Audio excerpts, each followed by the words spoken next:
Israeli वज़ीर आज़म पर Israeli यरगमालियों को छुड़ाने के लिए दबाव। हमास के हाथों सख्त जानी और माली नुकसान पर इसराइल ने घुटने टेक दिए।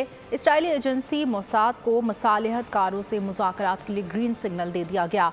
मोसाद चीफ कतर वज़ीर आज़म से मुलाकात करेगा।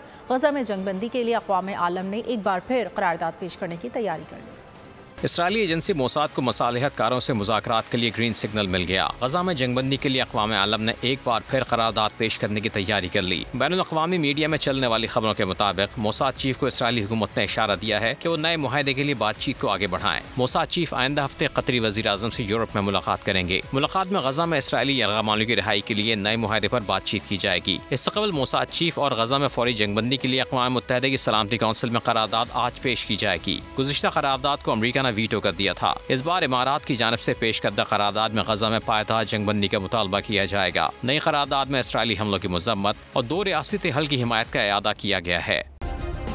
सब्सक्राइब करें और बेल दबाएं ताकि कोई खबर रह न जाए।